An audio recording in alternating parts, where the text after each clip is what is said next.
अस्सलाम वालेकुम dear students. आज हमारा एंट्री टेस्ट लेक्चर सीरीज़ का फिज़िक्स का लेक्चर नंबर 05 है, जिसके अंदर मैं आप लोगों को मोमेंटम से लेके इलास्टिक कोलिजन के केसेस तक करवाऊंगा। तो हम स्टार्ट करते हैं मोमेंटम से। आप लोगों को मैं मैक्सिमम एंट्री टेस्ट के पास्ट पेपर के क्वेश्चन सॉल्व करवाऊंगा।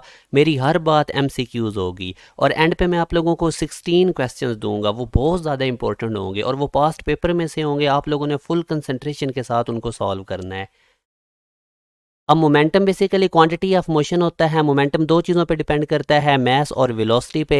मोमेंटम का फार्मूला जैसे कि आपको नज़र आ रहा है, P=mv होता है। अगर एनर्जी के साथ मोमेंटम को रिलेट किया जाए तो काइनेटिक एनर्जी मोमेंटम के स्केयर के डायरेक्टली प्रोपोर्शनल होती है, और अगर मोमेंटम को सेपरेट करें तो ये फार्मूला बनता है रूट की फॉर्म में। तीनों फार्मूलाज आपने याद कर लेने हैं। मोमेंटम की डायरेक्शन वेलोसिटी के पैरेलल होती है। SI यूनिट मोमेंटम का न्यूटन सेकंड है और बेस यूनिट इसका kg मीटर पर सेकंड है। और हमारे पास मोमेंटम की डायमेंशन मास की m और वेलोसिटी की LT-1 है, तो ये मोमेंटम की डायमेंशन आ गई। और हमारे पास जब भी किसी चीज़ का मोमेंटम चेंज होता है तो वो अप्लाइड फोर्स के इक्वल होता है, यानी rate of change of momentum equal होता है अप्लाइड। ये बेसिकली एक्सटर्नल फोर्स है। अब मैं आपको कुछ ग्राफ के थ्रू चीज़ें समझाता हूँ। ये ग्राफ आपने ज़हन में रखने हैं। अगर हम मास को कांस्टेंट कंसीडर करें तो मोमेंटम और वेलोसिटी में डायरेक्ट रिलेशन होता है। जो चीज़ डिपेंड करती है उसको हम वाई एक्सिस पे लेते हैं। मोमेंटम वेलोसिटी पे डिपेंड करता है तो ये वाई एक्सिस पे लेंगे, और वेलोसिटी चूँकि इंडिपेंडेंट है तो ये एक्स एक्सिस पे लेंगे। तो इनके दरमियान में ये हमारे पास स्ट्रेट लाइन एक ग्राफ आएगा।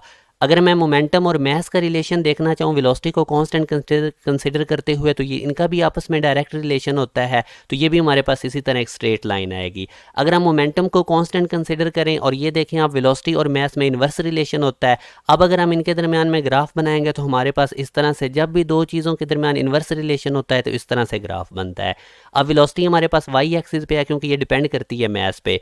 अब देखें जैसे जैसे हम नीचे आ रहे हैं रेड स्पॉट में, तो वेलोसिटी डिक्रीज हो रही है मगर मास इंक्रीज होता जा रहा है। तो ये ग्राफ शो करता है कि इन्वर्स रिलेशन है। इन्वर्स रिलेशन के लिए इस ग्राफ को आप लोगों ने अपने माइंड में रखना है।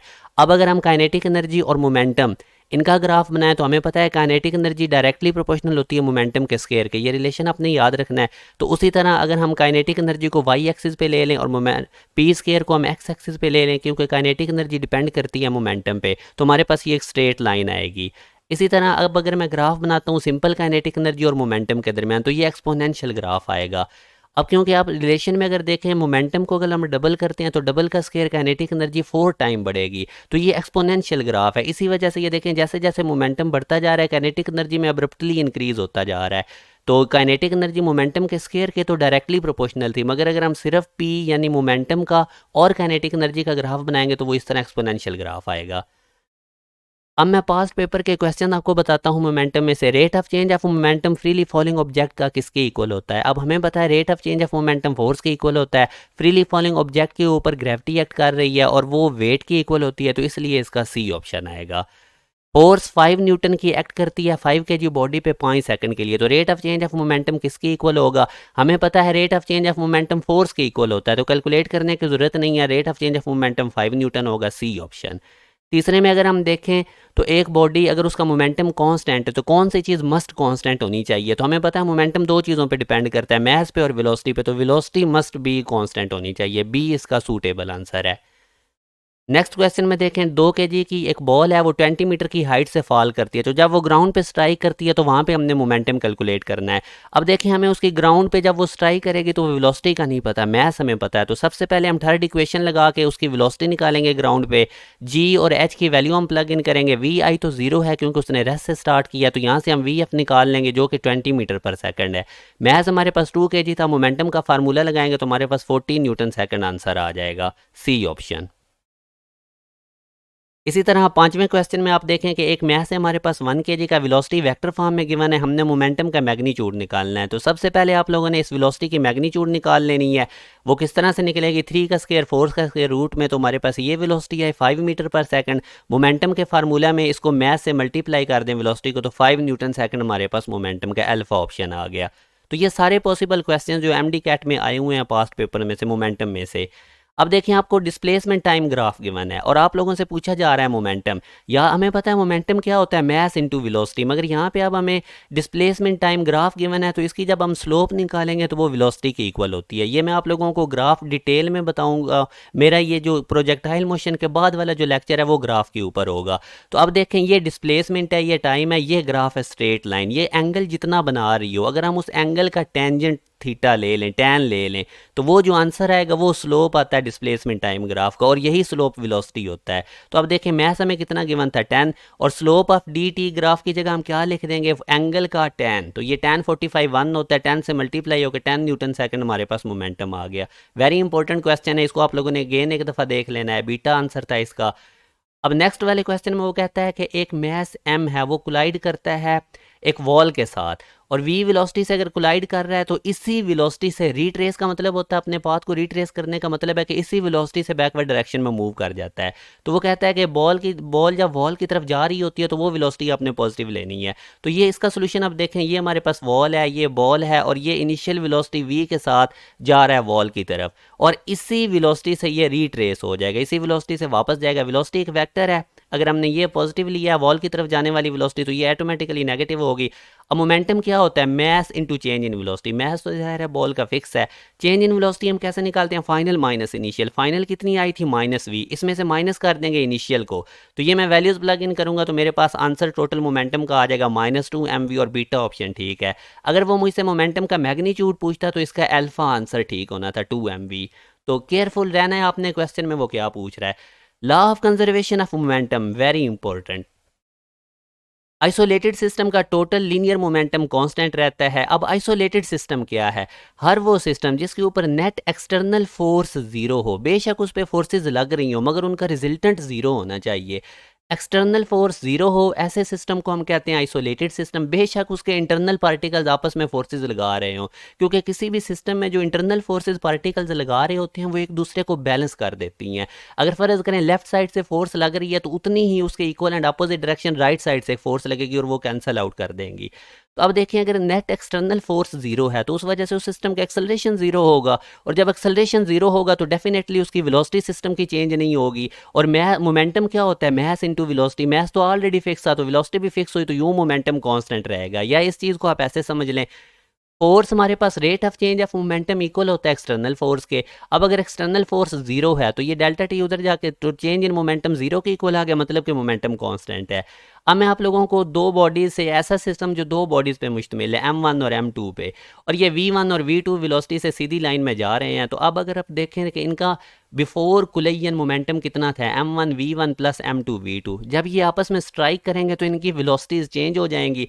तो हम इस तरह लिखते हैं कि अगर ये isolated system external force act नहीं कर रही तो बिफोर कुलैयन और आफ्टर कुलैयन का मोमेंटम इक्वल होगा। तो ये बिफोर कुलैयन का मोमेंटम मैंने लिख लिया, और ये आफ्टर कुलैयन कि इनकी वेलोसिटीज चेंज हो गई हैं v1 प्राइम और v2 प्राइम। तो ये है law of conservation of linear momentum. आपने याद रखना है कि एक्सटर्नल फोर्स जब एक्ट ना करे तो हमारे पास चाहे एक्सप्लोजन हो रहा है तो बिफोर कुलैयन आफ्टर कुलैयन मोमेंटम इक्वल होगा, अगर बॉडीज आपस में कोलाइड कर रही हैं तब भी इनिशियल मोमेंटम और फाइनल मोमेंटम आपस में इक्वल होगा। अगर इनिशियल मोमेंटम जीरो है तो फाइनल मोमेंटम भी जीरो ही होगा। इस तरह से वो आपस में दो मोमेंटम बनेंगे या तीन। तो ये चीज़ अब आप लोगों ने याद रखनी है कि एम वी कॉन्स्टेंट होगा, मोमेंटम कॉन्स्टेंट होगा। तो यहाँ से हमें पता चला कि मैस और वेलोसिटी में इन्वर्स रिलेशन है। वेरी इंपॉर्टेंट, इनमें से काफ़ी एमसीक्यूज आते हैं। देखें अगर किसी बॉडी का मैस बहुत बड़ा है तो उसकी वेलोसिटी कम हो जाएगी, तो momentum M V over R constant रहेगा। अगर बॉडी का मैस कम है, जिस तरह बुलेट होती है गोली, तो उसका मैस कम होता है मगर उसकी स्पीड बहुत ज़्यादा होती है। उसके ऑन दी अदर एंड आप गन को देखें, जब बुलेट गन से निकलती है तो गन को पीछे हल्का सा झटका लगता है, वो उसकी रिकॉइल वेलोसिटी होती है जो पीछे को झटका लग रहा होता है, क्योंकि गन का मैस बड़ा और उसकी वेलोसिटी कम। अब applications of conservation of linear momentum में आप देख लें, रॉकेट प्रोपल्शन इसका एप्लीकेशन है, क्योंकि देखें जब रॉकेट के अंदर लिक्विड हाइड्रोजन और गैसेज उसके चैम्बर में इग्निशन उनकी होती है तो गैसेज प्रोड्यूस होती हैं और वो नीचे को उनका मोमेंटम होता है, और उतना ही मोमेंटम अपोजिट डायरेक्शन में रॉकेट गेन करता है, ताकि ये दोनों मोमेंटम कैंसिल करके जीरो कर दें, क्योंकि स्टार्ट में रॉकेट का मोमेंटम जीरो होता है। और ये रॉकेट का एक्सेलरेशन कैलकुलेट करने का फार्मूला है जो कि रॉकेट के मैस के इन्वर्सली प्रोपोर्शनल है, और ये ऊपर एम वी गैसेज का मोमेंटम है। इसी तरह बुलेट को जब गन में से फायर किया जाता है तो गन को जो पीछे हल्का सा झटका लगता है वो रिकॉइल वेलोसिटी होती है गन की, उसको कैलकुलेट करने का ये फार्मूला है। ऊपर मैस ऑफ बुलेट है, वेलोसिटी ऑफ बुलेट है, और नीचे मैस ऑफ गन है, ये जी मैस ऑफ गन को रिप्रेजेंट कर रहा है। एक्सप्लोजन ऑफ शेल भी इसी की एग्जांपल है, law of conservation of linear momentum में। जैसे अगर एक शेल रेस्ट पे है और वो जब एक्सप्लोड करता है तो उसके फ्रैगमेंट्स अपोजिट डायरेक्शन में मूव करते हैं इक्वल वेलोसिटी के साथ, ताकि टोटल मोमेंटम जीरो हो सके, क्योंकि एक्सप्लोजन से पहले शेल का टोटल इनिशियल मोमेंटम जीरो था।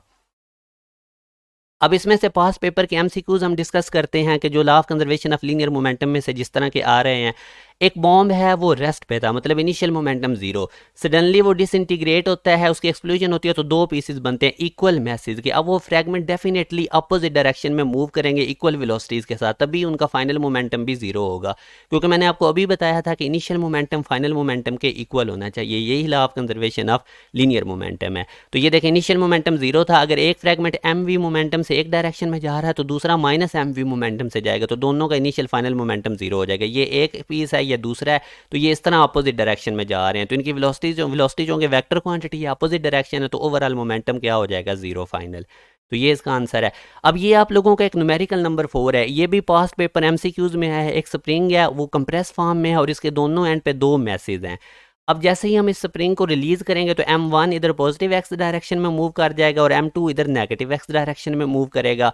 अब हमने इन दोनों की वेलोसिटीज़ की रेशो निकालनी है कि जब हमने कंप्रेस स्प्रिंग को रिलीज़ किया तो ये जिस वेलोसिटी से दोनों मैसेज अपोजिट डायरेक्शन में मूव कर रहे हैं, इनकी वेलोसिटीज़ की रेशो क्या है। तो हमें पता है law of conservation of linear momentum क्या होता था, इनिशियल मोमेंटम फाइनल के इक्वल होगा। इनिशियली तो ये स्प्रिंग रेस्ट पे था तो इनिशियल मोमेंटम जीरो और फाइनल मोमेंटम ये होगा इनका। अब डेफिनेटली वेलोसिटीज़ की डायरेक्शन अपोजिट है तो एक को हम नेगेटिव कर देंगे, नेगेटिव दूसरी साइड पर भेजेंगे, तो इस तरह हम ये रेशियोज वेलोसिटीज़ की निकाल रहेंगे। यहाँ से अब देख लें V1 M1 के इन्वर्सली प्रोपोर्शनल है और वेलोसिटी मैथ की इन्वर्सली प्रोपोर्शनल आ रही है। अब मैं अगर यहाँ पे law of conservation of energy लगाऊं तो देखें अभी ये जब कंप्रेस हालत में स्प्रिंग है तो इसके पास पोटेंशियल एनर्जी है, जैसे ही इसको रिलीज करूंगा तो ये इन दोनों मैसेज की काइनेटिक एनर्जी में कन्वर्ट हो जाएगा। तो यानी पोटेंशियल एनर्जी इक्वल हो जाएगी दोनों मैसेज की टोटल काइनेटिक एनर्जी के। मगर काइनेटिक एनर्जी के साथ आपने नेगेटिव साइन नहीं लगाना क्योंकि ये एक स्केलर क्वांटिटी है और काइनेटिक एनर्जी हम हमेशा पॉजिटिव लेते हैं। अब आप लोग ये नेक्स्ट क्वेश्चन देखें, वो कहता है कि एक शेल है मैस m का, वो मूव कर रहा है v वेलोसिटी के साथ, तो उसी तरह वो दो पीसेस में डिवाइड हो जाता है। पहले पीस को उसने मैस कहा है कि इसके मैस का m/4 है और वो रेस्ट की हालत में है, तो दूसरे पीस की वो वेलोसिटी पूछ रहा है। तो अगेन आप law of conservation of linear momentum लगाएं, इनिशियल मोमेंटम फाइनल की इक्वल होगा। इनिशियल मोमेंटम तो mv है क्योंकि शेल का मैस m था, v वेलोसिटी से मूव कर रहा था। अब पहला पीस जो बना था उसका मैस उसने m/4 बताया मगर वो रेस्ट पे था तो उसकी वेलोसिटी जीरो। प्लस अब दूसरे पीस का आप लोग कैसे मैस निकालेंगे, टोटल m मैस में से ये पहले पीस m/4 इसको माइनस कर देंगे तो ये मैस आ जाएगा दूसरे पीस का और ये उसकी v2 प्राइम वेलोसिटी हमने निकालनी है। ये चीज़ जीरो हो जाएगी, लेफ्ट साइड पे mv बचेगा और इधर इसका एलसीएम लेंगे तो 3m/4 into v2 prime, m से कट जाएगा तो v2 प्राइम हमारे पास आ जाएगी 4v/3। अब ये वेलोसिटी आ चुकी है हमारे पास सेकंड पीस की और काइनेटिक एनर्जी हमें पता है। काइनेटिक एनर्जी अगर वो पूछता तो वो भी हम निकाल सकते हैं मगर उसने यहाँ पे उसकी सिर्फ वेलोसिटी हमसे पूछी थी, 4v/3 इसका सी ऑप्शन है। इसी तरह नेक्स्ट क्वेश्चन में वो कहता है कि एक बॉम्ब है उसका मैस है 30 kg और वो रेस्ट पे है, फिर उसके दो पीसीज हो जाते हैं जब वो एक्सप्लोजन उसकी होती है, तो एक 18 kg का एक 12 kg का, और 18 kg वाले पीस की वेलोसिटी उसने बता दी है और दूसरे 12 kg वाले मैस की जो पीस है उसकी वो हमसे वेलोसिटी पूछ रहा है। तो अगेन उसी तरह law of conservation of linear momentum, explosion से पहले वाला इनिशियल मोमेंटम मैंने क्यों जीरो लिया, क्योंकि वो 30 kg वाला एक्सप्लोजन से पहले रेस्ट पे था। ये अब दूसरा पहला मैच जिसका 18 kg था पहले पीस को और उसकी वेलोसिटी 6 थी, या दूसरा पीस का मैच 12 kg जिसकी v2 प्राइम वेलोसिटी हमने निकालनी है, तो बस इसके सिंपल कैलकुलेशन 18 को 6 से मल्टीप्लाई करें 108 और यहाँ से आप लोग v2 प्राइम निकाल लें। अब वो कहता है काइनेटिक एनर्जी निकालो सेकंड पीस की, तो हमने उसकी वेलोसिटी निकाल ली है। अब काइनेटिक एनर्जी हमें पता है हाफ m2v2 का स्क्वायर होगा क्योंकि सेकंड बॉल है, सेकंड पीस है हमारे पास, तो इसलिए हम उसी का मैस उसी की वेलोसिटी लेंगे। अब वेलोसिटी आपने यहाँ पे नेगेटिव नहीं पुट करनी क्योंकि अभी मैंने बताया था काइनेटिक एनर्जी स्केलर है और ये हमारे पास इसका आंसर हमेशा पॉजिटिव होता है, तो ये हमारे पास बीटा ऑप्शन ठीक है। अब हम नेक्स्ट क्वेश्चन देखते हैं, वेरी इंपॉर्टेंट, कि जब एक बुलेट को फायर किया जाता है गन से तो क्या होता है। गन की रिकॉइल वेलोसिटी वेरी स्मॉल, क्योंकि गन का देखें ना, जब गोली जब गन में से निकलती है तो पीछे गन का तो मैस बड़ा ज़्यादा होता है ना, तो इस वजह से उसको एक हल्का सा झटका लगता है पीछे, वो रिकॉइल वेलोसिटी है। बच्चे इसको ही देखते जल्दी से टिक कर देते हैं, सारे ऑप्शन देखने होते हैं। अब वो कहता है कि बी ऑप्शन में बुलेट का स्मॉल मैस है, इस वजह से वो बड़ी ग्रेटर स्पीड के साथ वेलोसिटी के साथ आगे जाती है, ये भी ठीक है। दोनों का मोमेंटम इक्वल है, सेम है, बिल्कुल ठीक है, क्योंकि law of conservation of linear momentum apply होगा। स्टार्ट में गन रेस्ट पे थी, इनिशियल मोमेंटम जीरो था, मगर फाइनल मोमेंटम देखें, जिस मोमेंटम से बुलेट आगे जा रही थी उतनी मोमेंटम से गन पीछे जा रही थी, तो इसका मतलब इनका मोमेंटम भी सेम है, तो ऑल ऑफ दीज इसका होगा।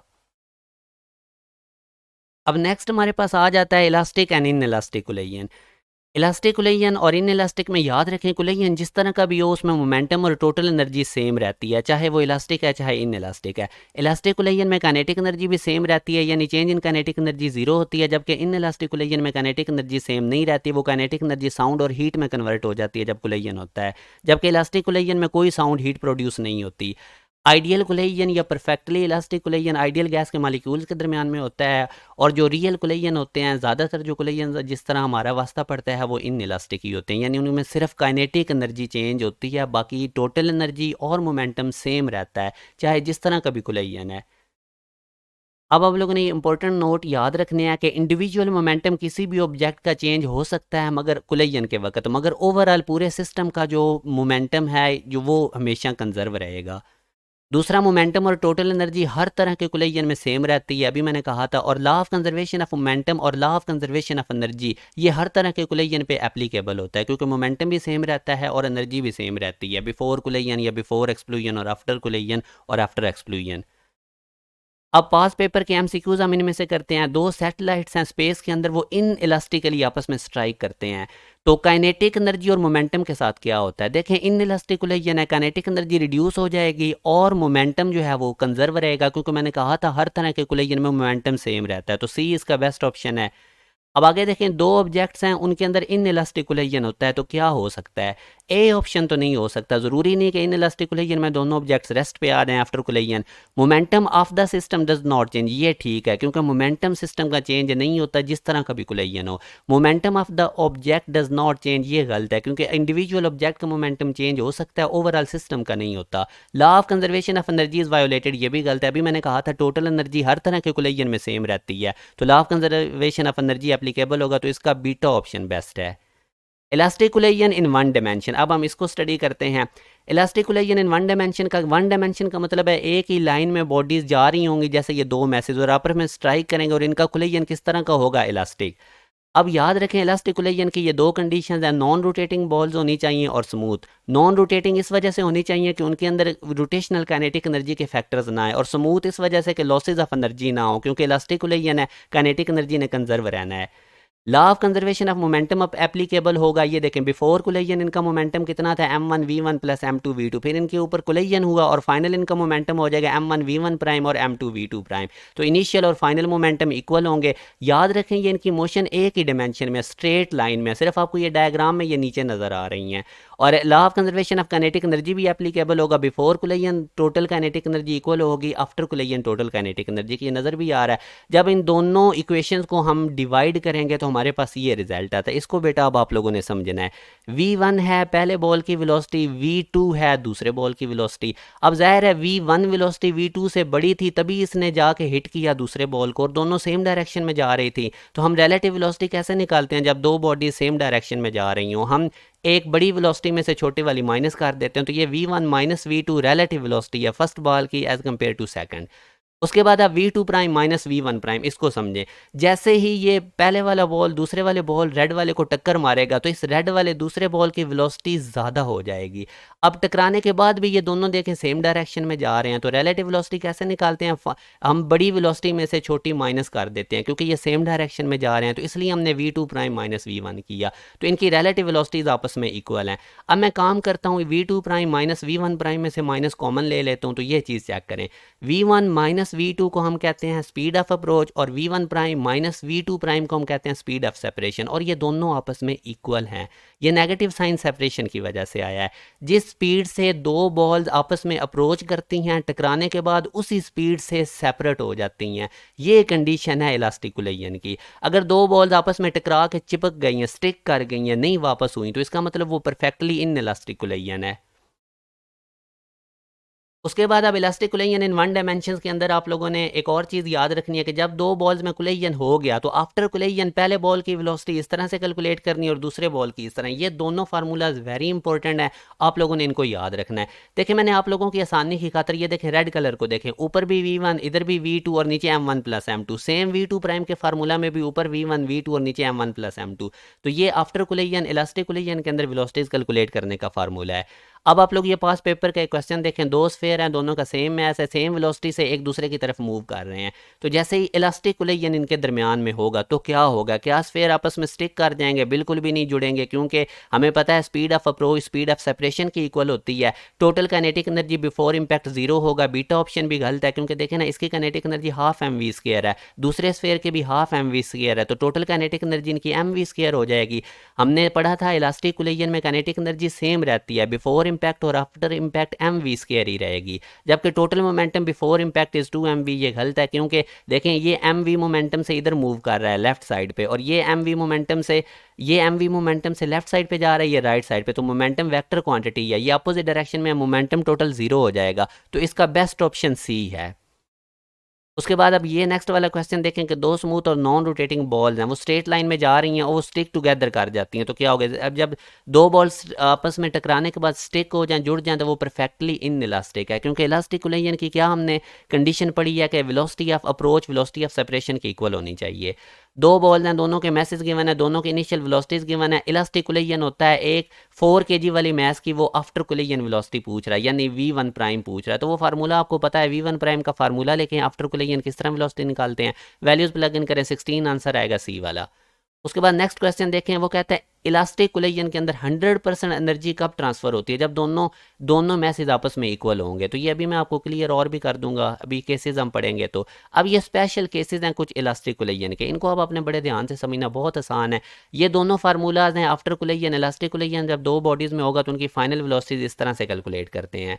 अब अगर दो जो कोलिजन करने वाली बॉडीज हैं, अगर उनके मैसेज इक्वल हों, m1 m2 की इक्वल है, दोनों को हम m कह लेते हैं। तो ये डायग्राम देखें, जब दो बॉडीज के मैस आपस में इक्वल होंगे तो तब टकराने के बाद सिंपली वो अपनी वेलोसिटीज को इंटरचेंज कर देंगे, यानी पहले बॉल की वेलोसिटी v2 हो जाएगी और दूसरे बॉल की वेलोसिटी v1 हो जाएगी जो पहले बॉल की है। तो अब यही चीज़ आप लोगों ने क्या काम करना है, ये v1 प्राइम के फार्मूला में जिधर m1 m2 नजर आ रहा है वहाँ पे m पुट करें, तो v1 प्राइम v2 के इक्वल आ जाएगा। और ये जो v2 प्राइम वाला फार्मूला है, इसमें भी m1 m2 जिधर आ रहा है उसकी जगह m पुट करें, क्योंकि मैसेज इक्वल है, तो v2 प्राइम v1 की इक्वल आ जाएगा। तो ये मैथमेटिकली प्रूव भी हो जाएगा। आप लोगों ने इसमें से अब क्वेश्चन आते हैं, और ट्रिक क्या है, जब भी वो कह देता है कि कोलिजन करने वाली बॉडीज का सेम मैस है या आइडेंटिकल का वो वर्ड यूज कर रहा है, तो आप लोगों ने सिंपल उनकी वेलोसिटीज को आफ्टर कोलिजन इंटरचेंज कर देना है। अब ये दूसरा केस देखें, इसमें भी दोनों का मैसेज सेम है, सिर्फ दूसरे वाली बॉडी रेस्ट के ऊपर है। तो इसी तरह आप जब पहले वाली बॉडी इससे टकराएगी तो वो रेस्ट पे आ जाएगी, और जो रेस्ट पे पड़ी है वो पहली बॉडी की वेलोसिटी से आगे मूव करने लग जाएगी। तो अगेन वही कंडीशन m1 m2 की इक्वल है। आप इन दोनों इक्वेशन में m1 m2 की जगह mm पुट करें, तो v1 प्राइम जीरो हो जाएगा आफ्टर कोलिजन, और v2 प्राइम v1 से मूव करेगा, और ये इनका रिजल्ट मैंने लिख दिया। सिंपली अपनी वेलोसिटीज इंटरचेंज करेंगे आफ्टर इलास्टिक कोलिजन अगर मैसेज सेम है। उसके बाद ये तीसरा केस है, इसमें एक बड़ी लाइट सी बॉडी है जिसका m1 मैस निग्लिजिबल है और एक हैवी बॉडी से स्ट्राइक करेगी, और वो हैवी बॉडी का मैस m2 बहुत बड़ा है और वो रेस्ट पे है, यानी v2 जीरो है। ज़्यादातर आपको इन फार्मूलाज के अंदर ऐसे ही केस मिलेंगे, v2 जीरो होगा, तो ये टर्म इक्वेशंस की ऑटोमेटिकली जीरो हो जाया करेगी। तो अब जब लाइट बॉडी इस हैवी बॉडी से स्ट्राइक करेगी तो वो अपनी वेलोसिटी से रीबाउंड हो जाएगी, यानी अगर v1 से आ रही थी तो स्ट्राइक करने के बाद -v1 से पीछे चली जाएगी। तो अब यही आप लोगों ने m1 जो कि बहुत स्मॉल है, आप लोगों ने m1 की जगह इन दोनों इक्वेशन में 0 0 पुट कर देना है। दूसरे वाली बॉडी रेस्ट पे थी तो v2 का फैक्टर भी 0 पुट करेंगे, तो v1 प्राइम -v1 की इक्वल आ जाएगा, v2 प्राइम 0 की इक्वल। आप लोगों ने सिर्फ रिजल्ट याद रखने हैं, डेरिवेशन में नहीं जाना। तो यहाँ से हमने सीखा कि जब हमारे पास एक लाइट बॉडी हैवी से स्ट्राइक करती है तो जिस वेलोसिटी से लाइट बॉडी स्ट्राइक करेगी उसी से वापस आ जाएगी। लास्ट वाले केस में आप देखें, अब एक हैवी बॉडी को गुस्सा आ गया, वो लाइट बॉडी को स्ट्राइक करेगी और लाइट बॉडी अब रेस्ट पे है। तो अब खुद ही आप देखें, जब ये हैवी बॉडी इस लाइट बॉडी से स्ट्राइक करेगी तो हैवी बॉडी की वेलोसिटी पे तो फर्क ही नहीं पड़ेगा, स्ट्राइक करने के बाद भी ये अपनी वेलोसिटी से मूव करता रहेगा। v1 से कर रहा था तो v1 से ही करता रहेगा, जबकि ये जो लाइट बॉडी है ये डबल वेलोसिटी के साथ आगे को मूव करेगी। तो अब यही आप लोगों ने, हैवी बॉडी का मैस m1 बहुत ज़्यादा है, m2 आपने निगलेक्ट कर देना, वो लाइट बॉडी का v2 0, क्योंकि लाइट बॉडी रेस्ट पे है। तो वैल्यूज प्लग इन करेंगे तो v1 प्राइम v1 के इक्वल आएगा, v2 प्राइम डबल वेलोसिटी से मूव करेगा आफ्टर कोलिजन। तो ये रिजल्ट मैंने लिख दिया। बड़े सिंपल केसेस हैं, सिंपल मैं ब्रीफ करता हूँ। अगर दो बॉडीज कोलिजन हो रहा है, इलास्टिक कोलिजन है, उनके मैसेज सेम है तो वेलोसिटीज इंटरचेंज करेंगे। अगर हैवी बॉडी लाइट बॉडी को हिट करती है तो लाइट बॉडी डबल वेलोसिटी से मूव करेगी, हैवी बॉडी की वेलोसिटी पे कोई फर्क नहीं पड़ेगा। अगर लाइट बॉडी हैवी को स्ट्राइक करती है और हैवी रेस्ट पे है तो लाइट बॉडी अपनी वेलोसिटी से वापस रिकॉइल कर जाएगी, जबकि जो हैवी बॉडी थी वो उसी तरह रेस्ट पे रहेगी। तो अब ये इनमें से पास पेपर के कुछ क्वेश्चन हैं। टू इक्वल मैसेज, उनकी वेलोसिटीज़ हैं 17 और 8, आपस में कोलाइड करते हैं इलास्टिकली, उनकी वेलोसिटीज़ क्या हो जाएंगी आफ्टर कोलाइजन? सिंपल, उनकी वेलोसिटीज़ इंटरचेंज हो जाएंगी। पहली बॉल की वेलोसिटी कितनी थी 17, तो आफ्टर कोलाइजन कितनी हो जाएगी 8, और 8 वाले की कितनी हो जाएगी 17, तो बीटा ऑप्शन इसका ठीक है। अब देखें, वो कहता है कि हैवी बॉल B1 टारगेट है, B2 बॉल को हिट करता है जिसका मैस निग्लिजिबल है, तो ये चौथा केस है। अब जब हैवी बॉल एक लाइट बॉडी को स्ट्राइक करता है और वो लाइट बॉडी है भी रेस्ट पे, तो ये क्या होगा? ये जो लाइट बॉडी है डबल वेलोसिटी से मूव करेगी B1 का, तो बीटा ऑप्शन ठीक है। नेक्स्ट आप देखें कि बिलियर्ड बॉल्स है हमारे पास और एक 10 मीटर पर सेकंड से वो कोलाइड करता है अपने जैसी आइडेंटिकल बॉल से, तो ज़ाहिर है दोनों के मैसेज सेम है, आइडेंटिकल बॉल्स हैं, तो जो दूसरे वाला रेस्ट पे था वो इसी वेलोसिटी से 10 मीटर पर सेकंड से मूव करेगा, मगर ऑप्शन में तो 10 मीटर पर सेकंड है ही नहीं, तो C 36 kilometre per hour, basically metre per second में 10 नहीं है, तो इसका एक शॉर्ट ट्रिक सीखें, जो भी वैल्यू किलोमीटर पर आवर में है उसको 5/18 से मल्टीप्लाई करें तो वो मीटर पर सेकंड में आंसर आ जाएगा, तो C ऑप्शन इसका ठीक है। अब ये असाइनमेंट के क्वेश्चंस हैं, ये बहुत ज़्यादा इंपॉर्टेंट हैं, स्क्रीनशॉट लेते जाएं। ये टोटल 16 हैं, बहुत रेलेवेंट है MD कैट के रिलेटेड। आप लोगों ने बड़े अच्छे तरीके से ये सारे असाइनमेंट के क्वेश्चन सॉल्व करने हैं, उसके बाद आपको ज़रूरत नहीं पड़ेगी किसी भी और की बुक से प्रैक्टिस करने की। और ये एंड पे मैंने इनका सोल्यूशन भी दे दिया है, आप लोगों ने सॉल्व करके इनका बैक सोल्यूशन देख लेना है। अगर किसी चीज़ की ना समझ आए कमेंट सेक्शन में पूछ लेना है। अपना ख्याल रखिएगा, अल्लाह हाफिज़।